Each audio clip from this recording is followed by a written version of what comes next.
Hi there, welcome back to my channel. It's the Spiritual Enchantress here. We're going to do a yin yoga sequence today for the third chakra, the Manipura chakra, also known as the solar plexus chakra, located between the top of the pelvic region and the bottom of your diaphragm. So right here in the stomach area and low back. It is associated with the color yellow, the element fire, and our willpower.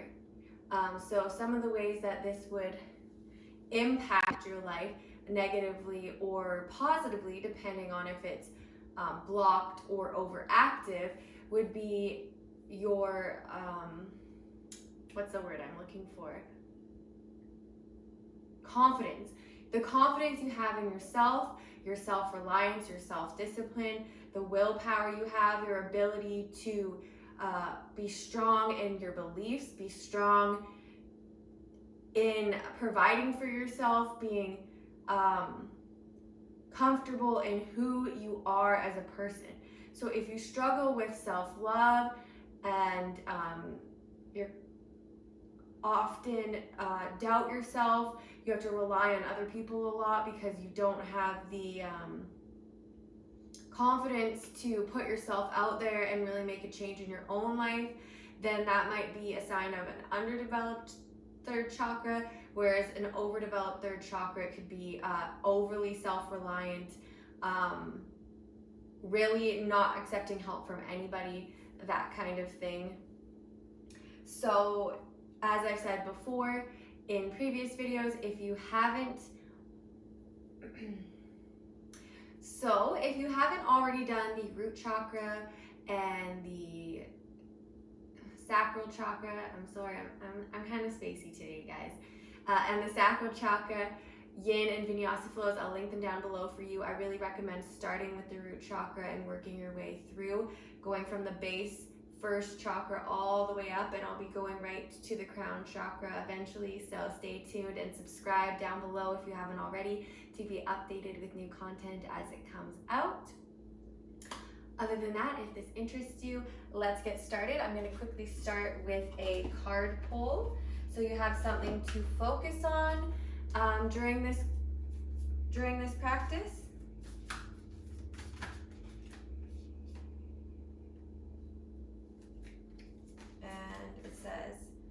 Be spirit, sweet results await, which is interesting because it's yellow, just like the solar plexus chakra. And I really believe that doing this work and really evaluating where you are today and where you want to be, and accepting yourself for who you are and who you've been and all the things that you've went through and how strong you are for still being here today is like the biggest first step. So the fact that you're even coming and joining me on the mat today and putting in a little bit of time for yourself so that you can feel good and reward yourself for being who you are is the greatest start ever. I commend you, and let's get started. We're going to start off in child's pose. So we're going to go on our knees on all fours, and then we're going to sit our booty back onto our heels, and then you can either do child's pose where you keep your knees together, walking your hands out in front of you and placing your head onto the floor or onto a block or a pillow if that is too hard for you. Or a secondary option, you can take the knees out a little bit wider and then walk your hands out in front of you until your forehead reaches the mat. Because this is a yin flow, really letting go here, not worrying about pressing into the mat and engaging the shoulders.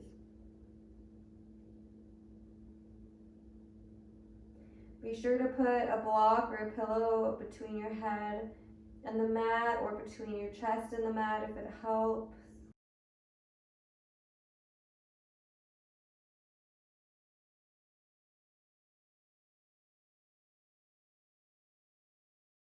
Breathing in and out of the nose.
Remembering always in these practices, if you feel any extenuating pain, back off and don't do the pose, or modify by placing props to help wherever you're feeling pain.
Pressing into the hands, take your head off of the mat or your prop and walk them back towards you. Bringing the knees together if they're not already and coming back up onto the knees. We're going to take our right foot forward between our hands and come into dragon pose. So we're going to have our left leg straight out behind us, coming into a bend in the front knee with our left hip really opening up here. We can either use blocks or any sort of prop you have around to hold yourself up so you're not going as far into the pose. Or we can come down onto our hands and kind of rest your body, if you can, onto your front leg.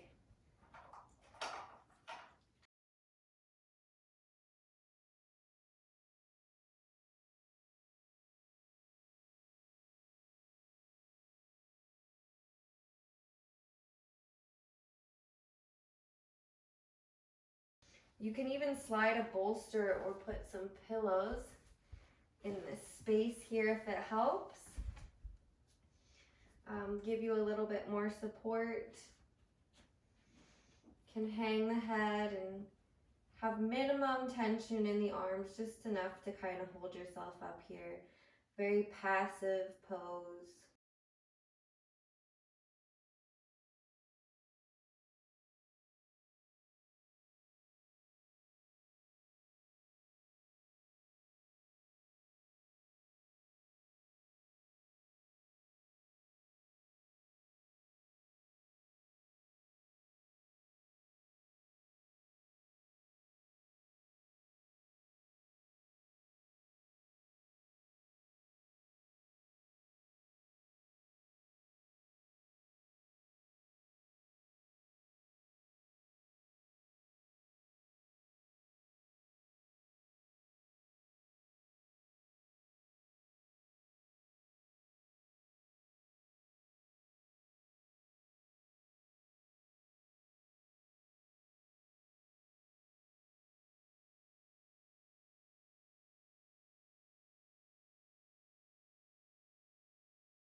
Pressing into the hands, bending the back knee. We're going to come back to all fours and switch legs. Bringing the left foot forward this time between the hands, bending into that left knee and opening up the right hip.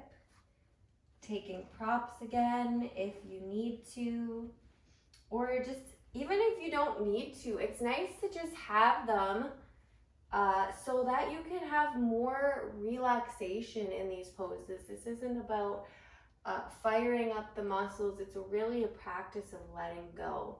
And another nice mod here in this pose is the pad underneath that back knee. You can use a cloth or a towel, blanket, pillow, whichever suits you. And once you have the position, letting go. Breathing in and out of the nose.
Pressing into the hands, bending that back knee, bring the weight back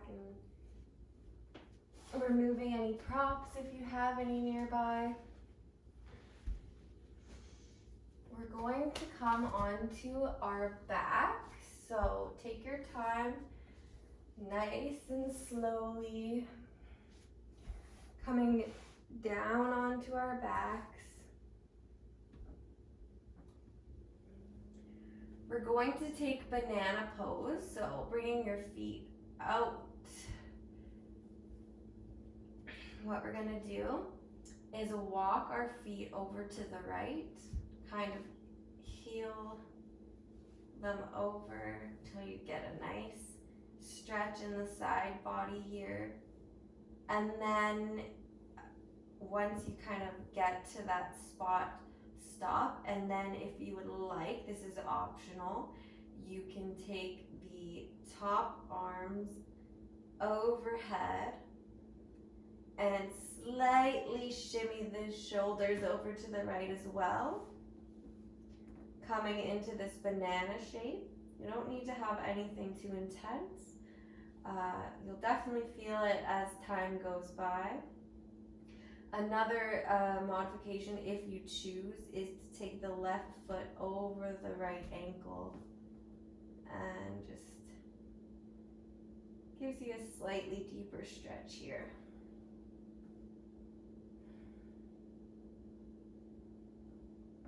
And then letting go.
slowly bringing the shoulders back to center.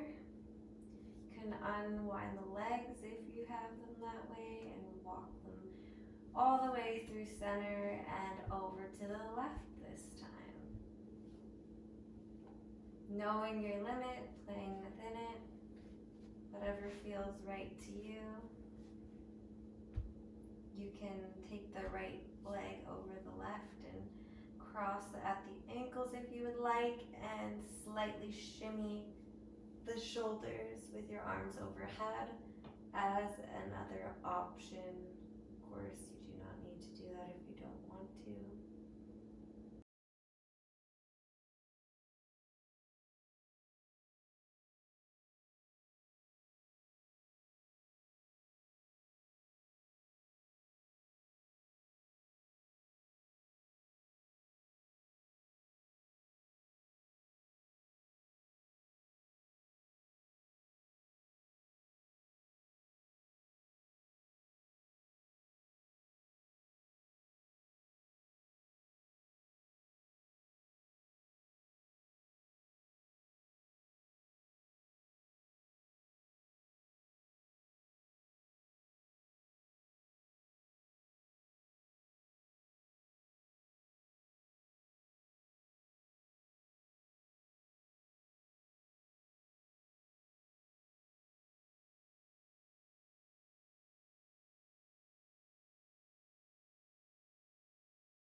If your feet are raveled, slowly unravel the feet, walk them back to center, and shimmy your shoulders back to center.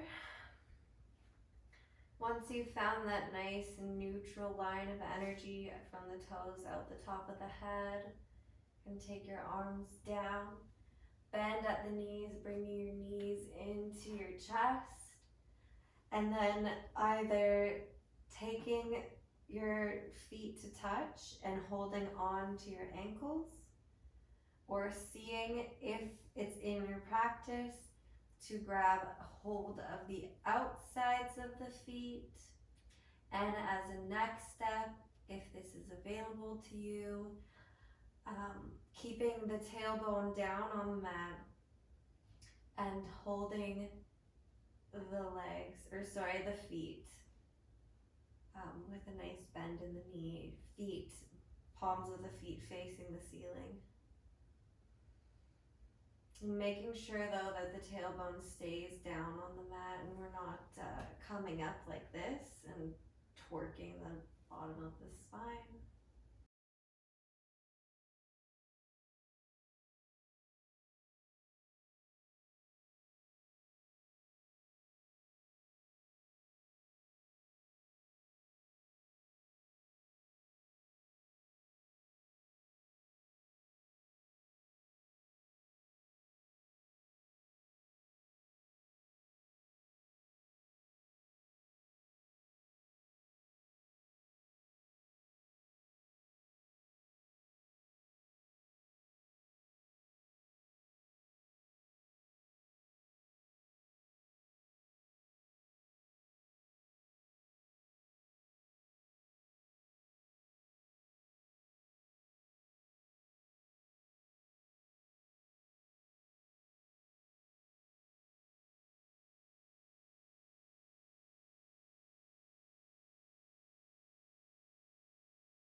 Slowly releasing the feet and letting them come down to the mat. We're gonna take a supported bridge pose. So you can either take blocks, pillows, or even a bolster and place them beneath your hips. So right beneath your tailbone and your pelvis. Whichever height works for you, and of course you can use blocks or pillows or a bolster as well. Just having the knees bent here. And then once we've been here for a few seconds and you've loosened up your low back a little bit, it is optional for you if you would like to walk your feet out and bring the legs to a straight position. If you find that is too intense on your low back, please walk your feet back in and have the knees bent.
out straight. Please walk them in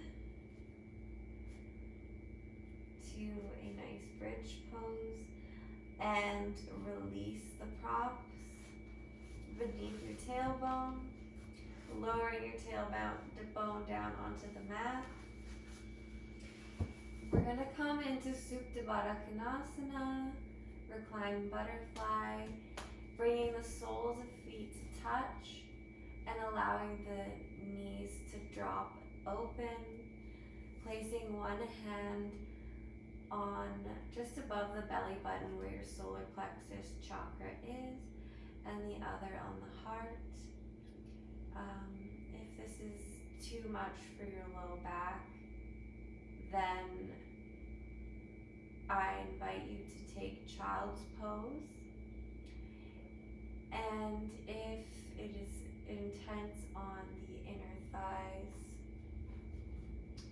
the inner groin area, please use props beneath the knees to lessen the intensity of gravity pulling them down.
now you can release the legs down, nice and straight on either side of the mat. Let the feet drop open. Same with the arms, either side of the mat, the hands open, palms facing the ceiling. And just let everything go here. Final rest pose. Savasana.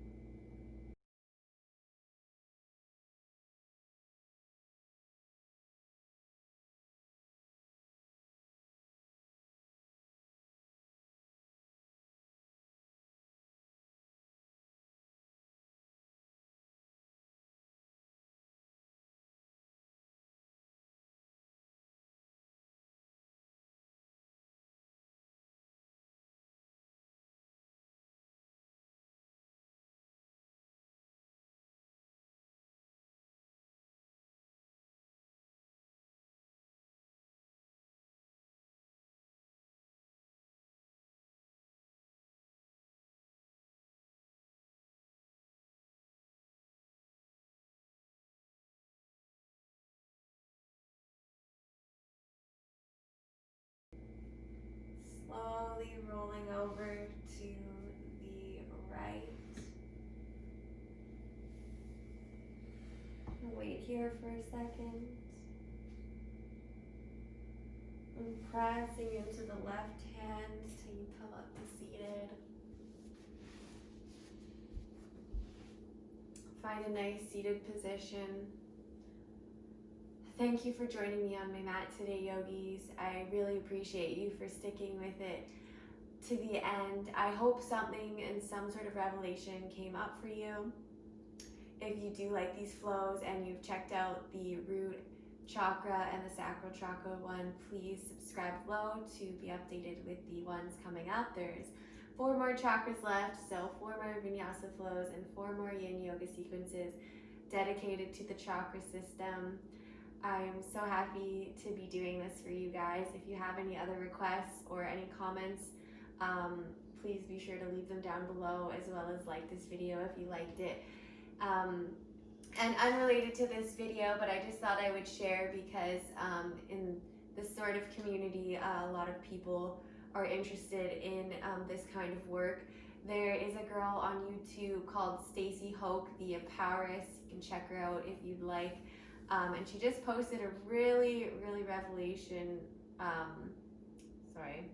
revolutionary video, at least for me personally, today, about perfectionism and childhood trauma and how one stems from the other. And I just had like 10 light bulbs pop off when she was talking about this. So if she can help anyone else in regards to that, definitely check her out. Thanks, guys. The light in me honors the light in you. Namaste.